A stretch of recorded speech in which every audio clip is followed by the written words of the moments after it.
Hey everyone, welcome to the podcast Too Much Disinformation, the pod that uncovers the good, the bad, and the fake of the online world. I'm your host, Rafi Mendelsohn, and on today's pod, we're going to be discussing how are Latinos being exposed to disinformation. And leading us through this topic is Roberta Braga. And Roberta is the Director for Counter-Disinformation Strategies at Equis, a set of organizations working to better understand the Latino electorate within the US. Originally from Brazil, her impressive CV includes stints at the Atlantic Council, Baker McKenzie, and the National Endowment for Democracy.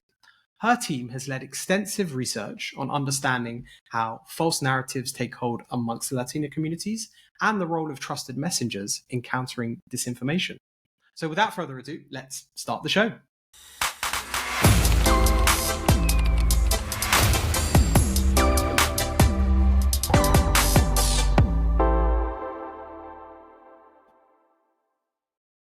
Hey, Roberta, how are you? Hi, Rafi. I'm doing well. So glad to be here. I am delighted that you could join us today on the podcast. And we have a really interesting topic that I'm looking forward to hearing about. We're going to be kind of discussing about disinformation and how it affects specifically the Latino community, which I know you spent a long time thinking about, looking at, researching, and then countering. Working against. But before we get into the fascinating topic, we have to, I suppose, have our vegetables first before we get to the meat and ask you the icebreaker question that we ask everyone else. Roberta, what was your first ever social media account? Okay, well, that is a great question. I am technically a part of the MySpace generation, but somehow I was way too nerdy for a MySpace page. So my actual first account was a Facebook account circa 2007 or 8. And this was back when we were still having entire conversations with our best friends and coordinating going out for beers using our actual status updates and our posts. And this isn't too surprising because I was at the University of Wisconsin at that time. So we actually did do that quite a lot. Just think of the difference between the information we shared then and the information that we share now, and who saw that as well. Is all right. Yeah, we overstood, I would say. So I've really been looking forward to this conversation because I think it's a topic that maybe not many people have thought about. And I'm really looking forward to kind of unpacking the many different layers. But I suppose maybe I should just kick off and say, this is the topic, the title. How are Latinos being exposed to disinformation? Sure. Well, thank you so much for this opportunity. As you said, it's something that we spend every day thinking about. At Equis, we're working at the intersection of research, culture, and politics. And my team conducts regular narrative analysis to understand how information and disinformation in English, Spanish, and Portuguese are circulating in Latino spaces online, both by Latinos and about Latinos. And we also have done a lot of public opinion research to understand to what extent Latinos are actually engaging with disinformation and to what extent it's taking hold. And so the answer to your question is one that I think is not complete yet, but I can give you a little bit of a sense of what we know from a poll we did last year. So the research that we've done found that the majority of Latinos engage with disinformation and encounter it in very similar ways than other communities do. So a lot of false narratives we see circulating in Latino spaces actually originate in English first, get co-opted and translated into Spanish. But there are a few factors that I think are unique to disinformation in Latino spaces. The first one is that media ecosystems for Latinos are very digital. The majority of, or a large percentage of 47% of Latinos in the US are using YouTube for news consumption on a regular basis and for information consumption. And about half of Latinos in the US use WhatsApp for news and information consumption, more than any other ethnic or racial group in the US. And I think that the combination of how they're consuming information in these spaces exposes them to different types of things and often one-sided things that might not be the case in traditional news. The second factor is that there are still a lot of voids in reputable Spanish language news in the US. And that again opens up opportunity for bad actors to fill those spaces with false or misleading information. And the third factor is that there are nuanced histories and cultures between communities of Latinos. We are not a monolith. And I think those differences, both geographic and generational, can get exploited by bad actors to pit communities against each other. Wow, fascinating. And so, just my head is swimming with lots of questions because there's so much to delve into there. But maybe I'll resist that temptation just for a moment and ask you, how do you do that? How are you investigating disinformation and the impact? What are the kind of tools or the different methods you conduct to do that? So on the narrative analysis side, we've developed a very vast list of keywords in English, Spanish, and Portuguese that we've identified as being keywords that get harnessed to spread false and misleading narratives. And so we're constantly using advanced search and a variety of open source tools tracking those narratives and the networks that are spreading them. We've also done the same for key actors, key influencers, and groups that might be engaging with the spread of disinformation in these spaces. And so we bring that together to really track on all of the major social media platforms: Facebook, Twitter, TikTok, YouTube, Instagram, and now we're going more into WhatsApp and Telegram.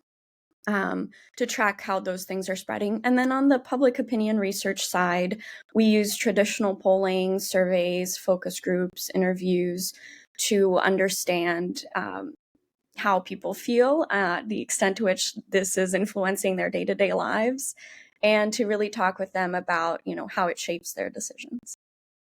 Wow, interesting. And do you find, I found the WhatsApp stat really, really interesting. Because I know WhatsApp isn't as popular in the US, but it is kind of outside.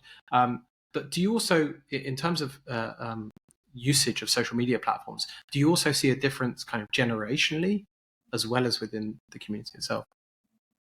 So we do. We will actually be coming out with new media consumption research later this year that I would be happy to share. But we have done research to track, and we often ask media consumption questions in polling that we do to try to determine where people are consuming information based on demographics. Mhm. But by and large, Latinos in the United States are very engaged still with content from Latin America, often through WhatsApp groups.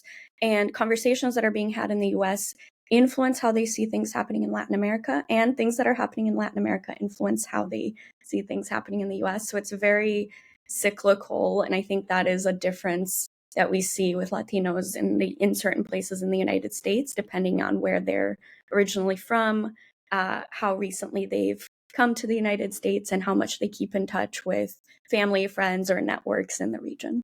And cyclical and I suppose fluid conversations and narratives open themselves up to the potential for abuse, right? What are the false narratives? Can you give some examples of false narratives that you may have that you've seen in your research?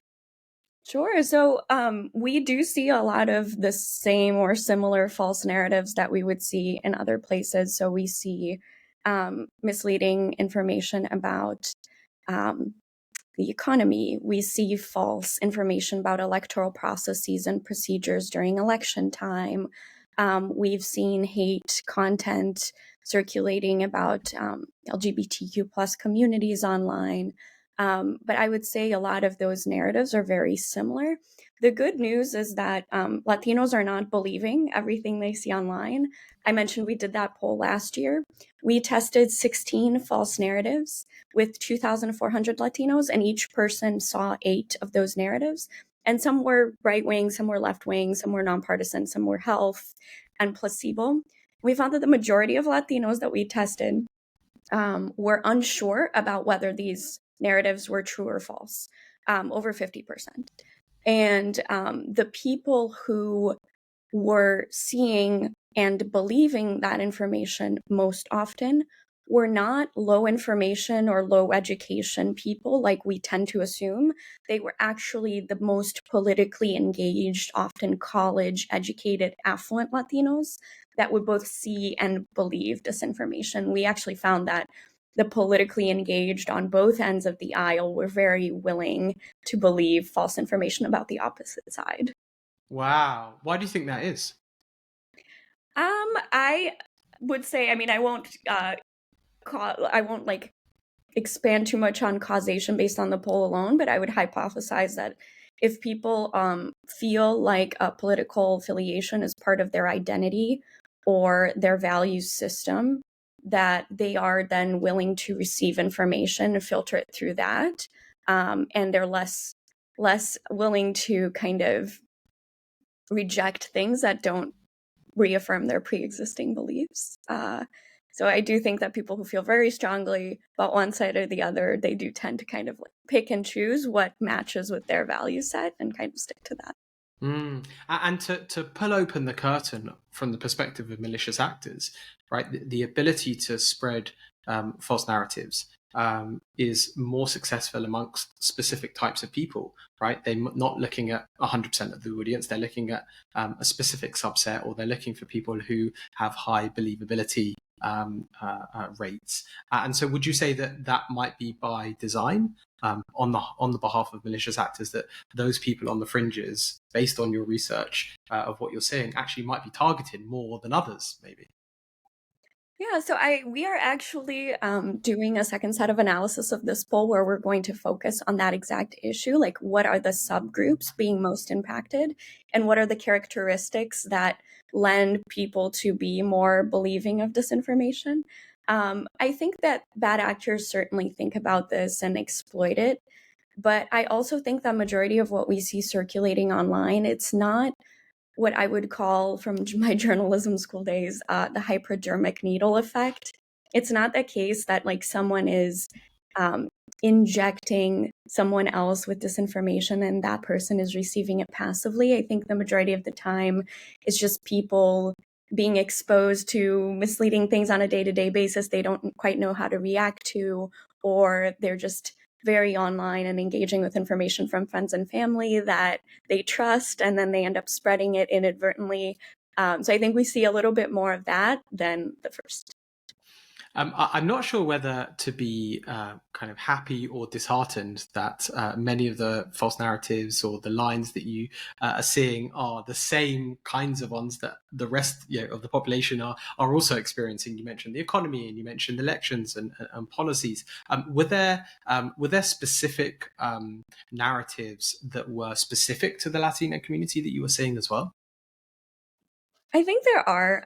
So for people, for example, who are looking to migrate from Latin America to the United States, we've seen a lot of bad actors targeting those communities with false information about crossing the border, where they need to be going, what they need to be safe, which documentation they might need. So I think we see bad actors targeting people there. We often see false information about Latinos and immigration being targeted at white Americans, actually. Mm. So oftentimes immigration narratives aren't circulating necessarily among Latinos themselves, but among other communities about Latinos. And we've also seen in times of election disinformation that kind of bad actors think will resonate with Latinos. So, for example, clinging to religiosity or to certain values they might perceive Latinos as having, and they kind of disseminate disinformation then based on that. Um, but the good news is Latino communities aren't all the same. And I think that between states, between uh, demographics, between lived experiences, we're all different. And so there is no one bad actor's solution that will impact us all at once. That is great news, although I suppose it points towards the level of sophistication that you see of the attempt to try and target specific communities by specific narratives that they may feed into, right? There's some thought behind it about the psychology of what would work, right? What disinformation, what kind of messaging that would work. So it really does point towards that. But it's great to see that actually that isn't necessarily the case, and there isn't kind of one messaging that fits all. Maybe let's talk about platforms, right? What are the different platforms and different ways Latinos are being exposed to disinformation per the social media platforms? Sure. So Latinos are exposed to information and disinformation from both domestic and foreign audiences. And a lot of what we see is spreading across platforms as well. So from the domestic side, we often see extremist actors or influencers taking content that might be promoted by very like hyper partisan news sites and kind of co-opting that and spreading it on YouTube through their own channels.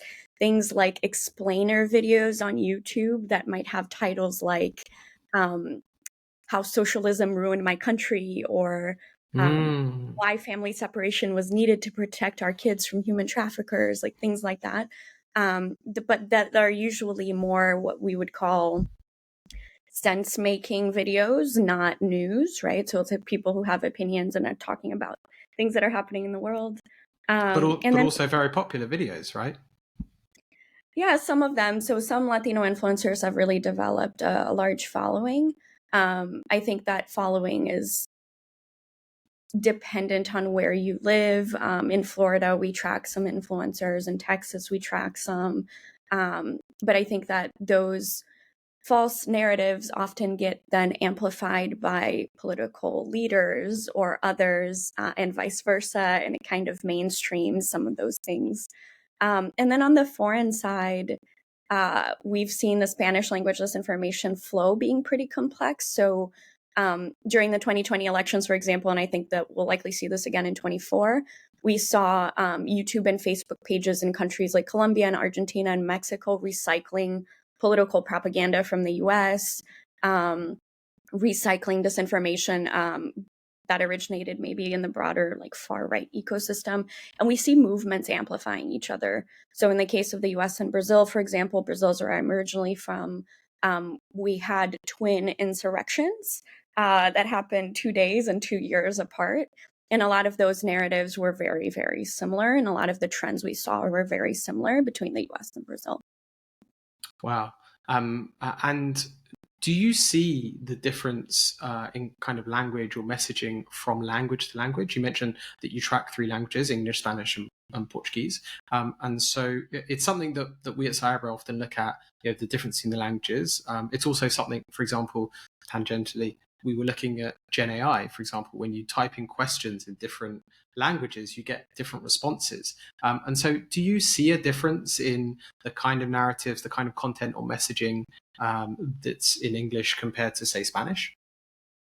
Yeah, so I think the major difference, and I think this also impacts how social media platforms moderate content in different languages, is that keywords that we might see in English, or hashtags or sayings that might exist in English in one way will exist in Spanish in multiple different ways. So people will be saying the same thing in a variety of different ways. Same with Portuguese. So I think that it can really um, be difficult to use keyword search to track disinformation in the same way that you would in English. Mm-hmm. And I think that unfortunately, this becomes a problem for content moderation, where we see a really big asymmetry, or at least a visible asymmetry, between how English language content is labeled or acted against or removed when they violate terms of service, and how very similar content in Spanish and Portuguese are acted against. And we have tracked that Spanish and Portuguese content that stays up months, sometimes up to a year longer than the English language counterpart. We've seen on TikTok, for example, bad actors getting around this by using different keywords in Spanish or mislabeling or misspelling certain words in Spanish, and it popping up a lot of disinformation that might be prohibited in English with the same types of keywords. So That's so interesting. And I think it's worth spending another minute of kind of looking at that further and exploring that, because I'm not sure everyone who's listening will be aware of the difference when it comes to content moderation of the platforms between the different languages. absolutely. We've seen that it's not quite the case. I think the majority of the platforms invest in English first, and other language, non-English languages end up seeming to become an afterthought. I know that there are a lot of resources that go into content moderation, but as we've seen in the last year to 2 years, a lot of the companies are moving kind of a bit away from that, or they're letting go of teams that focus on trust and safety, or they're dissolving partnerships with fact checkers that do monitoring in non-English languages. And so I think that'll be a very big top of mind concern for 2024 for us. And it's something that we hope will get better over time and not worse over time. And you mentioned before about the role of influencers and then the role of other types of high profile individuals and the way and then of course the general population or the audience that it's targeted at, and the way that they interact and amplify each other's content, which I personally find that really I know it might be slightly nerdy, but really quite interesting in terms of the way that different communities or different actors interact with each other. How much does the role of fake accounts, bots, spamming, avatars, trolls play in this challenge? So we have actually not uncovered any big networks made up of bots or trolls.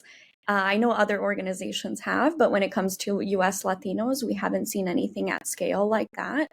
But there are some groups that do coordinate.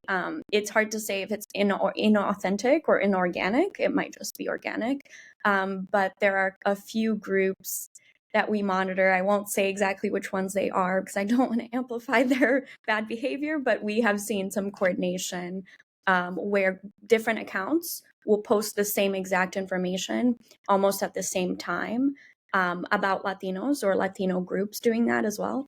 And that is very prevalent during election time, more so than any other time of the year. And the Latino community is such a rich tapestry of different cultures. It's something that you referenced at the beginning, and how the difference between those cultures, the way that you analyze it, and also the way that you see it impacted. I'd love to hear more about what that means in real life. How are the different narratives being spread, and how do those different cultures react to the disinformation they might be seeing? Sure. So we are doing extensive research on identity in Latinos and the concept of Latinidad and how much that plays into how people engage with information, but also how people vote and engage in elections. But I Do you would want say to explain that concept for people that listen? Sure. So I think it has to do with, how you internalize culture and what Latinidad means to you, depending on what country you're from.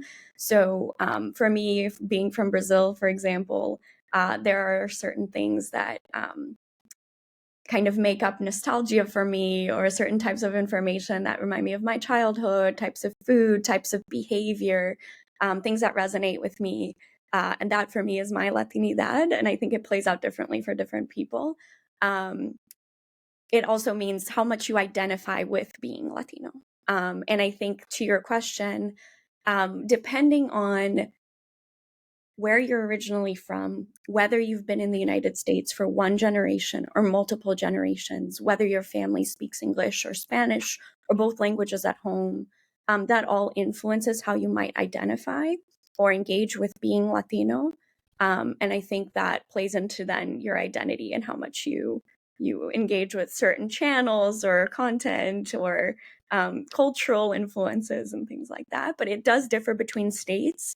I think it differs between countries of origin to an extent, and I think it differs then between how you how certain things on different channels where you're consuming information resonate with you, and even whether you might or not use WhatsApp. So if you have family in Latin America still, you might be using WhatsApp to communicate with them, whereas if all of your family is in the US, you might not as much, and that's something that we're analyzing still. Interesting. And I suppose the knock-on effect of that as well is the kind of different types of content you might be exposed to, right? If you're on WhatsApp compared to if you're not on WhatsApp, if you have family living in Brazil, for example, compared to if all your family are in the US, and so the exposure to different types of content, different types of narrative might change, right? Exactly. Yeah. And so if we're talking about exposure to content, then in terms of media consumption, which is something, again, you mentioned right at the beginning where there was so much information to take in, What does media consumption, or what does the role of Spanish-speaking media play in terms of disinformation or countering disinformation in the Latino community? So I think the bottom line is that we need to invest more in Spanish. We've done some research outside of the counter-disinformation department at Equis, that shows that content in Spanish, if it's seen by non-Spanish speakers, has little to no backlash effect. And so by and large, I think proactive fact-based communication can be done in Spanish and should be done in Spanish. And different actors, campaigns, governments, civil society should invest more in Spanish communication. A lot of Latinos, I think, engage with information in English, Spanish, or both languages. It's not, one size fits all, as I mentioned. So, but I think that it helps people feel connected to. It helps show communities that you're engaging with them 24/7, 360 days a year, and not just a few months before an election.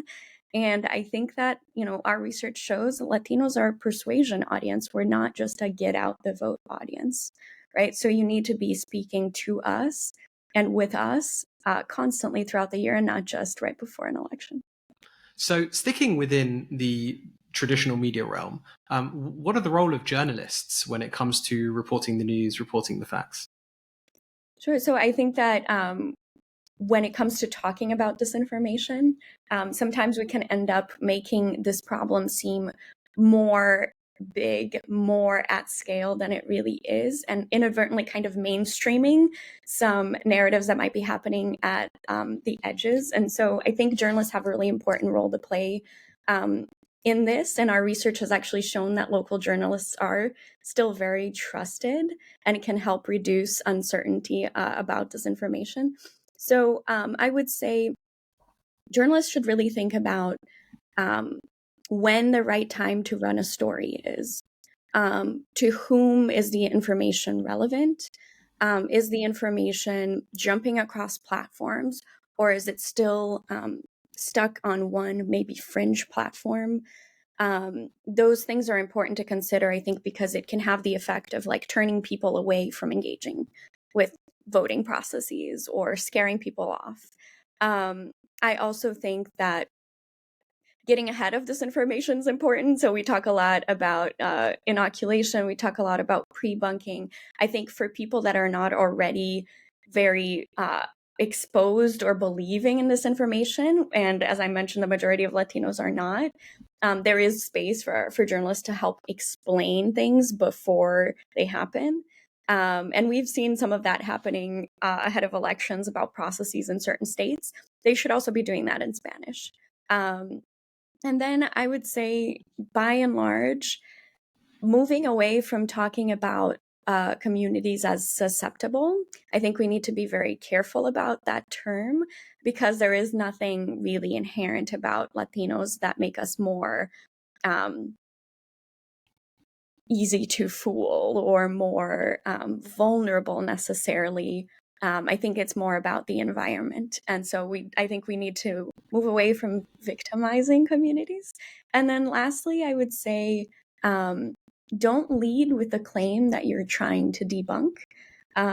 Oftentimes, we either share information about accounts, or we see journalists sharing information about accounts or networks as they're trying to debunk content, or they'll repeat back the claim too early in the piece. And I think that can actually give it a lot of air. You don't have to repeat the claim to explain the facts. And so I think there's a role for journalists to be doing that as well. Fantastic. I think that's fascinating, the way that the role that journalists have, and also the way that local compared to national, compared to different languages. We actually had, it was the first episode of the Too Much Disinformation podcast, where we had Theodora Skiadas, who was talking about the role of local journalism when it comes to fighting disinformation. So that might be of interest to listeners. I think it's definitely worth pointing out that the research that you've put out and the important work that Equis is taking on. But maybe it's worth, the reason why you're doing that is what's the outcome if there isn't the hard work of the research, of identifying the narratives, of pre-bunking and debunking. What could happen? What is the worst case scenario when it comes to this? So I think for us, we're living through a crisis of trust. And the more we see new technologies coming out that might inadvertently amplify false or misleading narratives, or the more we see the evolution of bad actors' tactics in this space, the more uncertainty it creates in our information environment. And I think that people really need to have a safe, secure, healthy digital democracy in order for them to feel fully included in the electoral process. And so for us, our research shows a lot of Latinos still feel like guests in this country, sometimes even after they've been here for generations. In my parents' case, 25 years. And so I think the cost is that you alienate a really large segment of the US population that is growing rapidly, and you alienate then that voting community as well. And I think that the opposite needs to happen. We need to be building Latino political power and Latino power in general, and really telling our stories, stories for ourselves, about ourselves. And so I think the ultimate goal is to bring Latinos into the center and really amplify our voices, because at the end of the day, we are a very large percentage of the US population. So, yeah. And you pointed towards elections, but also, trust in the public sphere and kind of cohesion that comes with that in online conversations is incredibly important for everyday interactions, not just elections that might happen every 2 or 4 years. So I think that's incredibly important and kind of well put. Thank you so much for coming on and talking through all of this. I think it's really interesting to understand the similarities between the disinformation challenges on a wider scale, on a kind of a national or global scale, but also as well the differences between communities, the differences between languages, differences in platforms, and you've really gone through all of those. So thank you so much, and I hope the listeners have enjoyed that. Before we finish and before we let you go, I have to ask the question just to let us know one good thing, one bad thing, and one fake thing that you're seeing in the online space today.